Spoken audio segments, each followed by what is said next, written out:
ওজন কমানো কিন্তু কোনো ম্যাজিক না, এটা আসলে একটা এনার্জি ব্যালেন্স খেলা। আপনি ওয়েট লস করবেন এমন পরিকল্পনা করছেন, তাহলে যে পরিমাণ ক্যালোরি ইনটেক করতেন তার চাইতে কম ক্যালোরি গ্রহণ করলে শরীর আপনার স্টোর করা ফ্যাট থেকে এনার্জি নেওয়া শুরু করবে। মূলত এটাই হচ্ছে ফ্যাট লস। এটা ডিপেন্ড করে আপনার হরমোন, মেটাবলিজম এবং লাইফস্টাইল অর্থাৎ ঘুম এবং ফিজিক্যাল অ্যাক্টিভিটিসের উপরে। এটা কোনোভাবেই আপনার না খেয়ে থাকার উপরে কিন্তু ডিপেন্ড করে না।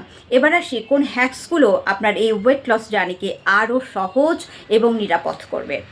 খাবার 20 থেকে 30 মিনিট আগে 1 গ্লাস পানি পান করুন। পানি কিন্তু আমাদের অ্যাপেটাইট লস করে এবং এর কারণে আপনি কম খেতে শুরু করবেন। প্রত্যেকটা মিল চেষ্টা করুন প্রোটিন দিয়ে শুরু করতে। প্রোটিন বলতে আমরা বুঝি ডিম, মুরগির মাংস, মাছ, ডাল। এগুলো আপনি যখন আগে শুরু করবেন তখন আপনার ওভার ইটিংটাকে কিন্তু রোধ করবে। আপনি একটা ছোট প্লেট ব্যবহার করতে পারেন। এটা একটা সাইকোলজিক্যাল ইস্যুস। একটা ছোট প্লেটে যখন আপনি অল্প খাবার সাজিয়ে রাখবেন, আপনি অনেক খেয়ে ফেলেছেন এই রকম একটা অনুভূতি আপনি পাবেন। এরপর চেষ্টা করবেন প্লেটটাতে 50% সবজি, 25% প্রোটিন এবং 25% কার্বোহাইড্রেট। অবশ্যই কমপ্লেক্স কার্বোহাইড্রেটগুলোকে বেছে নেবেন এবং আপনি লিকুইড ক্যালোরিজগুলোকে বাদ দিন। লিকুইড ক্যালোরিজ কি? সফট ড্রিঙ্ক, মিষ্টি চা বা কফি। আপনি চা বা কফি খেতে হলে সুগারটাকে বাদ দিয়ে এখানে গ্রিন টি খেতে পারেন। এরপর যেটা করবেন, আপনি ফিজিক্যাল অ্যাক্টিভিটিসে যদি সুযোগ না থাকে সেক্ষেত্রে লিফট বাদ দিয়ে আপনি সিঁড়িটা ব্যবহার করতে পারেন।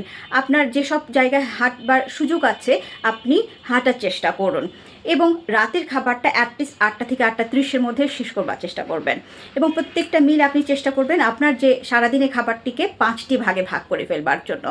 এবং ঘুমের ব্যাপারটাকে খুবই গুরুত্বের সাথে দেখতে হবে। 7 থেকে 8 ঘন্টা সাউন্ড স্লিপ ঘুম। কম ঘুম হওয়া কিন্তু আমাদের হরমোনাল ইমব্যালেন্স করে, যার কারণে ওজন কম করতে এটি বাধা দেয়। এবং এই হ্যাকসগুলো সপ্তাহে 1 বা 2 দিন যদি আপনার গ্যাপ হয়ে যায় তাহলে ঠিক আছে, কিন্তু যদি পুরো মাসের মধ্যে 10 দিন অ্যাটলিস্ট আপনি স্কিপ করে ফেলেছেন তাহলে কিন্তু এটা খুব একটা ভালো কাজ করবে না।